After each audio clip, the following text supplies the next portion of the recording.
Hey y'all, it's meteorologist Erica Lopez. Prior to each severe weather event, you may have noticed that the team here at MyRadar provides you risk categories so that you and your family may prepare for disaster. These forecasts come from the Storm Prediction Center in Norman, Oklahoma. These scientists work actively each and every day to provide accurate severe storm forecasts. And recently, they have been expanding beyond language barriers by debuting a new set of SPC risk categories, all in Spanish.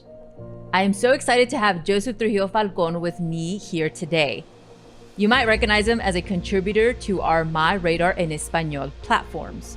On top of that, he also conducts social science research at a NOAA Cooperative Institute in partnership with the Storm Prediction Center. Recently, he has been involved in research that ultimately led to the development of SPC risk categories in Spanish. Joseph, welcome. I'm so excited to have you here today. Could you tell us a little bit more about your research? Thank you for having me. It's always a pleasure, Erica. My research underlies this premise that life-saving information should be accessed by everyone, regardless of the language barrier and where you come from.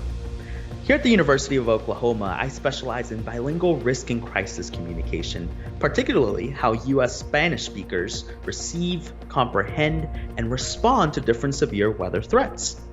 I want to get involved with the community and make sure that they're engaged throughout this process, and we develop translations and resources so that they can take precautions during disaster.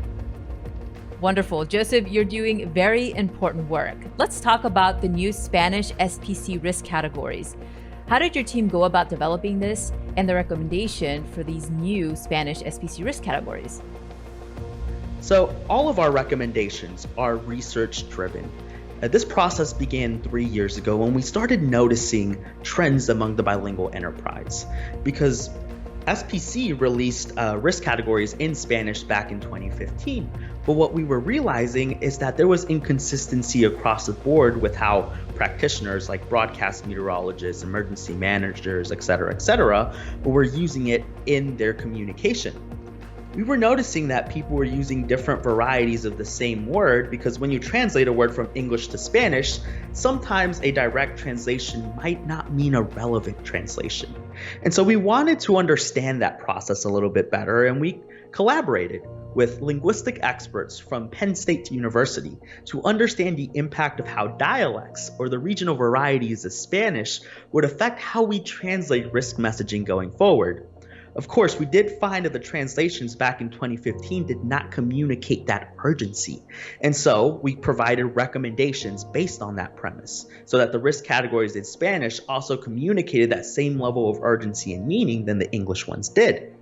But of course, we didn't just provide those recommendations, we verified that through research. In collaboration with OU's Institute for Public Policy Research and Analysis, we relayed a nationwide representative survey of 1,050 U.S. Spanish speakers. And we asked them the very same questions about the different varieties of how to communicate this. And we found that the recommended translations that we provided communicated urgency in a uniform manner for all dialects of Spanish across the board. And so knowing that, we were able to provide that recommendation to the Storm Prediction Center. And so those risk categories are level 1, mínimo, level 2, bajo, level 3, moderado, level 4, alto, and level 5, extremo.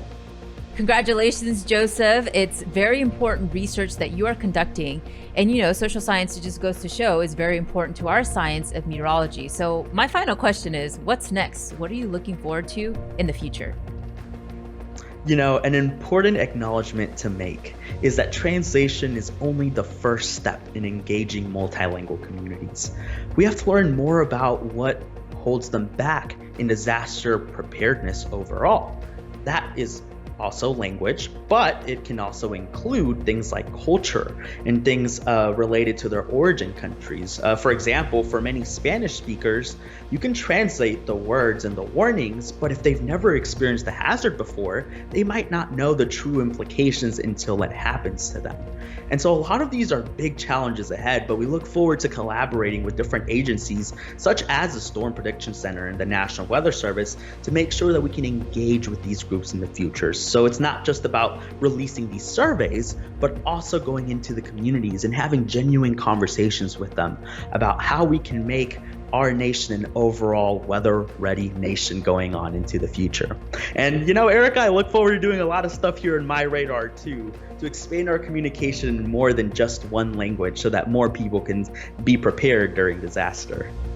Thank you so much, Joseph, for joining us today. And additionally, if you have friends or family that speak Spanish, make sure to let them know that the MyRadar app is available. They will receive notifications every time there's a storm in the area, all in Spanish, and even these new Spanish SPC risk categories. Follow us all across the social media platforms. We're one of the first media platforms that is debuting these new SPC Spanish risk categories. And of course, it's important that they get this information, and that language should not be in the way of life-saving information. Until next time, it's meteorologist Erica Lopez at MyRadar.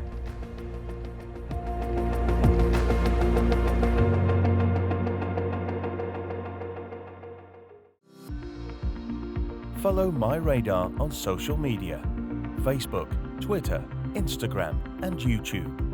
Download MyRadar on iOS, Android, Amazon Alexa, Xbox, and Windows.